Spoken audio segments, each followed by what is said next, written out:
You are on now, live. It says, ooh, so live. Hello. Let me get the whole thing. Hi, She Jones. Hi, Bill Russell. I'm so glad you guys are here. Happy Wednesday. Happy scoping out. Happy self-love and self-care and all that good stuff. Why don't you take a second and tell me where you're from? I'll get all of this arranged and set up properly. Give me just a couple seconds here. All right. Well, hello. Not everybody is popping up. I'm seeing the number change, but California. Oh, you got a lot of drought. What part of California are you from? I wish I could send you some of our snow. I'm in Colorado. It'd be nice if I could help you guys out. I was there just last summer and I couldn't believe how dry. Okay. I'm so glad you're here, and I see that not everybody is popping up. So if you've popped up and I haven't said hello, Suburbia Dropout. So glad you're here. I'll go ahead and give you, oh God, 80, spoiled. Okay, but I can't complain too much because it's actually supposed to get close to 80 here on Thursday. So I imagine by Friday, I'll have all of my neglected yard work to see because I won't have the snow covering it up anymore. So that's great that you're not suffering from the drought and that it's looking gorgeous out there. Hello from Kansas. Hello. Hello from Colorado. I'm so glad everybody's here. So a quick tutorial on Periscope in case this is your first time here working on this particular platform. If you swipe right, you'll see some options pop up with the little map, and you can do what Suburbia Dropout just did. Thank you so much for sharing this. Go to the little box and little arrow that pops out, and you can share this particular Periscope and any future ones that you watch with your followers. Thank you for the hearts. And then you can see, obviously I've been chatting with some people there. You can see how you can put in comments and talk to me. And I really do encourage that. I'm here for you. I'm here to deliver content that's meaningful for you. So you can help guide the conversation. You can ask questions and get clarification and help me help you kind of thing. So go ahead and use those comments and participate. That's really helpful, and it creates a good experience for everybody. And then the last piece, you'll see these little hearts pop up. If you tap your screen, the little hearts pop up. And because we're not face to face, that helps me know I'm on the right track. Thank you so much. It's like if we were sitting in an audience and you were nodding your head, oh yeah, I would know I was on the right track, right? So you just tap your little screen and say, that's it. You're on the right track, Triffany. So what you're gonna see me do next is take a little break, and then I am going to act like this is the first time we've talked because that helps me edit this for YouTube later. And then we'll get started today scoping out surrender, our best defense against emotional exhaustion. Oof, the big one. So hold on with me for just a second and we'll get started. Yay! Hello everyone, happy Wednesday, happy scoping out. Today we're scoping out surrender, our best defense against emotional exhaustion. My name is Triffany Hammond, just like Tiffany with an R. You can find out about me at triffanyhammond.com, and if you're watching the recording, you'll see a little card come up here. You can go check me out, get some cool freebies as well. Today we're scoping out surrender. This just keeps coming up for me, and you know, what I do in my personal life is employ a lot of things I do in my professional life. I'm a certified professional life coach. I help high-powered women, strong women, powerful women add the happiness piece to all of the success that they've created, right? We get so driven on that external success and we find ourselves depleted and worn out. So I provide the tools and the content that help us add that happiness piece, and I'm no exception to that. I kind of am, hi She Jones, I kind of am my own demographic. So that's the reason why I do these, so that you can see that no one is exempt from this work. No one is above having to practice these things that we practice to better our lives, to make us happier people, and to make us better contributors to the world around us. So this is scoping out, you know, self-empowerment, personal life lessons from the life of a life coach. And I'm so glad you're here. Join me every Wednesday at 8:30 on Periscope. I want to tell you about a you spot it, you got it situation that I had recently. You know, I live by this principle that if I see something in someone else, or if I make any sort of observation, sometimes it's actually a flat out judgment of something outside of myself, then my job is to go inside and look at myself and see where I have work to do left in terms of employing my grace, compassion, forgiveness, understanding of the world, those sorts of things. And I happened to be in a situation recently, and I'm not trying to throw anybody under the bus. This is just the context that this came up in. But I was in a situation where I really felt the need to defend my son to my ex-husband. And everybody's intentions, everything was well-intentioned, but you know, sometimes these situations come up and they're very, very uncomfortable. My son is brilliant. He's a brilliant mind, very unconventional thinker. So not surprising, really, that conventional school does not serve him. It never really has. I homeschooled for a couple years. Those were the best years that he's ever had in education. Every year since, he's asked me to homeschool, and I'm just not wired that way. So hats off to those of you who are out there homeschooling. Best education you can give your kids when you do it right. I'm not wired for it. I'm a much better mom if I'm not also teacher, playgroup coordinator, field trip counselor, even personal counselor, high firefighter, and all of those things. So it's important to me to determine what my role was for my son. And I did ultimately decide to be mom first, which meant I had to drop the homeschooling. And every year since then, he had asked me to homeschool. He had friends. He was gregarious, an introvert still, but quite gregarious. And still every year was like, I'm just not getting what I need to out of school. Well, I'm a little embarrassed to say I didn't listen all that well. I really didn't, until now he's a junior, and he finally came to me with this last-ditch effort, and he's like, how about I homeschool myself? There's this program called Unschooling. And my first reaction was, oh my gosh, no way. No way. For a million reasons, no way. Not the least of which was the fact that even though he does really well in the classroom, his teachers love him, he passes the test, he participates, all of those things, he wasn't turning in homework. That's follow through. That's something I feel like in our external world we need. And school, whether we like it or not, painful or not, is a great opportunity to practice that. And his grades were suffering as a result. Well, he wasn't doing it. His grades were suffering. And he kept asking for something different. And I kept saying, you need to learn follow through. And he came to me with this plan. And my first reaction, in all I'll openly admit, was no. Well, this last Sunday, had the opportunity to sit down with my ex, who is acting as though this is the first he's heard of this. It may very well be, for whatever reason, it wasn't on his radar, he wasn't in his bandwidth to pay attention. I don't know. I'm not trying to judge. I'm just saying it all came up brand new, and this gave me the unique opportunity to look at the situation through my son's eyes as we talked about this with my ex-husband, right? And one of the things I said to my ex-husband, because now I'm on board. Garrett has talked me into this. He has defended it. He has made a plan, an accountability plan, a matrix for success and failure. And he has gone to the nth degree to plan this out. It's not some haphazard thing. And what I found myself saying is, you know, you don't understand the kid he was when he was struggling in this conventional realm. You don't understand what that looked like for him when he was in the depths of depression, when he stopped making friends, when he stopped getting involved in things, and he was really wearing out. And I kept using the word depression. I kept using that word. And I said, until I started entertaining this idea of him taking control, of him taking an unconventional path. How many times have we talked on these scopes about unconventional path, about doing that wild, crazy thing? I'm the life coach. I'm the one who says to do it. I'm the one who actually helps my kids do that in certain ways that obviously feel safe to me. I'm growing, becoming better at allowing them to determine what's safe for them.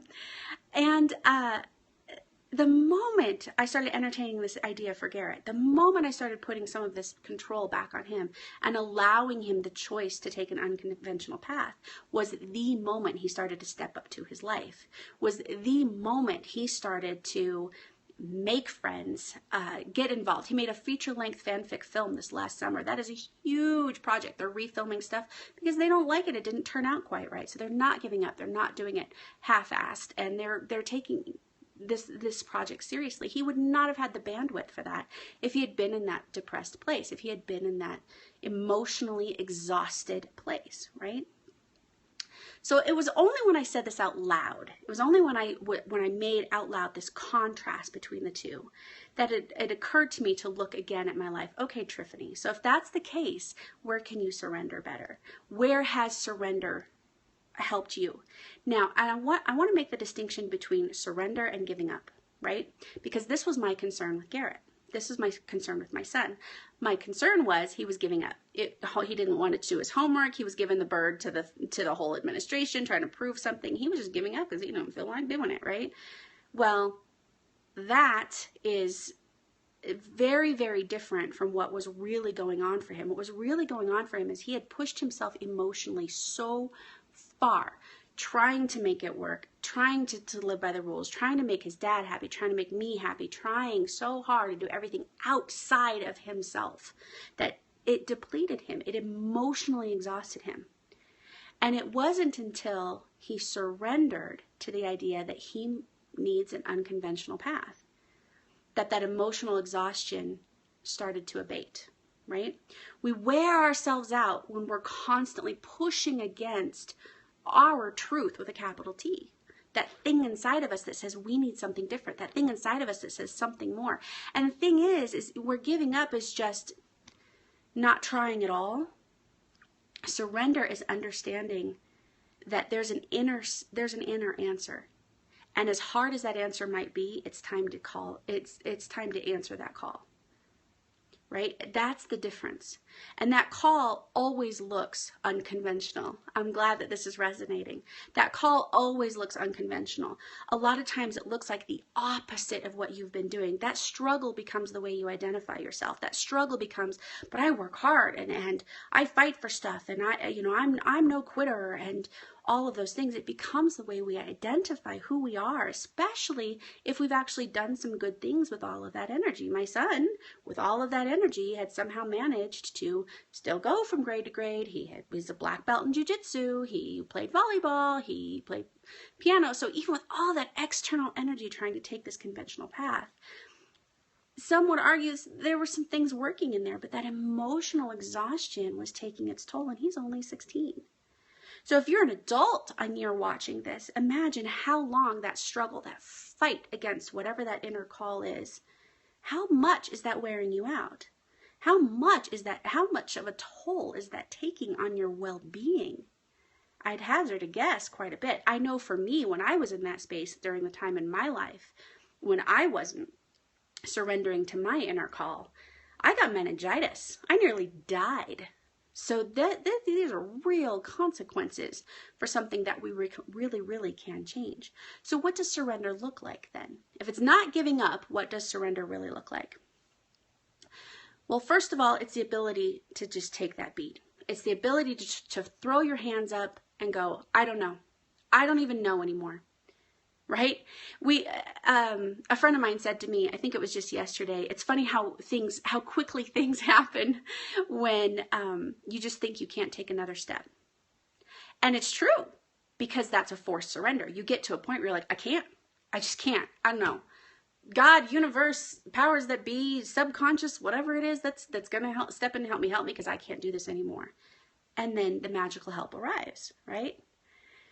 So I propose, and this is what I'm practicing, and this is what I'm working on, is the moment we start to feel that emotional exhaustion, the moment we start to feel that piece that could potentially lead us into depression, is the moment we surrender. The moment. We don't wait. We don't keep fighting. We don't keep pushing. And watch your language. Because if you keep saying, oh, that's just another fight. Oh, man, I struggle against that. Oh, that is my burden to bear. These are terms I hear all the time in clients and friends and just the general public, that we're constantly on guard. We constantly have this need to fight whatever it is. If you're saying that all the time, your subconscious really is trying to fight all the time. Do you understand? So you can first watch your language. And anywhere you're saying you can fight is a place where you can surrender. That is a place where you can say, okay, for just this, maybe it's 5 minutes. For 5 minutes, I just give up. For 5 minutes, I'm going to say that it is not in my control. I am going to trust that whatever answers are going to need to come are going to come. And then maybe it's 10 minutes, and then maybe it's a half hour. And then we just get better and better at surrendering in general. So for me personally, I know I'm not in surrender when my body tenses up. I really feel it in my neck. I can really feel it in my neck and shoulders when I'm pushing. Like, oh, okay, Triffany, time to surrender. So you want to listen to those cues early on. Now, one of the contentions that I hear a lot when I start talking about surrender is, okay, great, but surrender to do what? You talk about this inner calling like I'm just supposed to know what that is, but I don't know what that is. So what am I surrendering to? What do I do with that? And my practice, my personal practice, is giving up the need to know. It's more surrender, right? Surrendering the need to know what that big calling is, because I guarantee this, whatever you feel compelled to do in the next 5 minutes, 10 minutes, 2 hours, 6 hours, whatever those things pop up for you, they will lead you to that purpose. They will lead you to that calling. The thing is you've made such a habit of tuning this out. I have been there. I am there still some days where I have tuned out that inner calling to that point where suddenly I don't know. All I know is I'm tired. All I know is that I can't do this anymore. And what happens when we go, okay, well then just show me the next step. We take that next step and something else is revealed. Maybe we'll meet somebody who says something. Maybe we'll pick up a book and flops open to a page that reminds us of something that we wanted to do. Maybe in a, meditative mindset while we're doing some mundane thing like dishes or dusting or whatever, something occurs to us. The thing is when we surrender the need to know exactly what those answers are, we allow ourselves the journey it takes to find those answers. If you meditate, that's direct contact. If you are used to journaling, meditating, going in deep, getting into that subconscious, you can hear those things. Dream analysis, symbology, there are ways in your physical world you can find that. And if you're not used to that, just take the next step. That's really all you have to do, is just take the next step. That's it. That is surrender. That is trusting that the next step is going to take you where you are. And let me tell you what happens when you begin to do that. These tiny little magical things happen and you go, where did that come from? Oh my gosh. Remember, we've talked about this before too. You start logging those, you start keeping track of those, you start paying attention to the proof that this works. Suddenly you don't see any reason to struggle anymore. There is no reason to fight because you have a whole body of proof that shows you how surrender works. Then you don't get to that place where you're outward struggle, fighting, fists up, ready to go all the time. You're not emotionally exhausted. You've got bandwidth to deal with the hard stuff, the ex that comes in and has one of these difficult conversations, or the son that brings up an unschooling plan. Suddenly you've got the bandwidth and the presence to be there when it's time for someone else to surrender. So I hope that makes sense to you. If you have any questions, obviously pop them up. I'm going to give you one more little thing before I go, but I want to give you the calendar of events. Today, obviously, Wednesday, 8:30 Mountain Time is Scoping Out. That's this. Going to have this, so put that on your calendars for Wednesdays. Today, right after this at 9 a.m. is Fail to Win. That is the course that gets you out of your own effing way. So if you're a student of that already, come to that. If you're not, go to the website and check that out. On the recording, I'll put up, links up in here.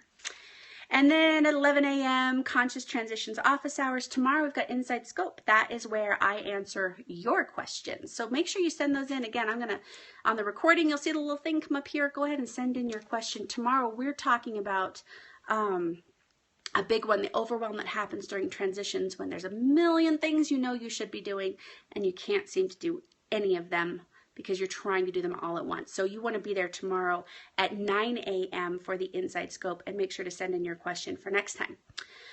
Then next Wednesday, Scoping Out at 8:30, Fail to Win again at 9, and group coaching for my lovely members at 11 a.m. next Wednesday as well. So before I go, I want to give you one more little gift because this is really super important. I know a lot of times the very first thing that people feel when they begin this surrender practice is guilt.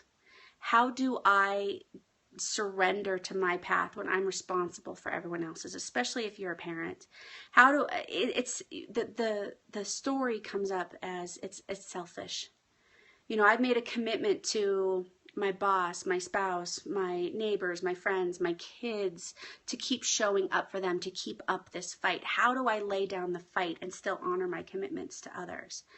And I'm going to say the really obvious thing that you would say to your very, very best friend, but you might need to hear it too. If you're not taking care of yourself, there's nothing left for you to do to take care of others. There's nothing left inside of you that can take care of others. So above and beyond everything else that's happened, yes, surrender, we've talked about curiosity, we've talked about grace and forgiveness and all those things, but really at the heart of all of that is this element of self-care. So today I want to give you permission to surrender. I want to give you permission to take that beat, to take a look at yourself, to take a guess at what that inner calling might be, and to give you permission to take that next step toward it, even when, because it's more likely to be a when, you feel guilty. And anytime that guilt story comes up, there's a place for you to have grace, compassion, and forgiveness for yourself. So remember, your practice is always in love with a capital L. We're always practicing that. And we must start with ourselves, because what we do in our highest good, we do in the highest good. So stay in your lane, go out there, create some great work, surrender, listen to the call, be good to yourselves, all of those wonderful things. Remember to subscribe, and I will see you hopefully tomorrow on the Inside Scope. Bye-bye, everybody. Create a great week.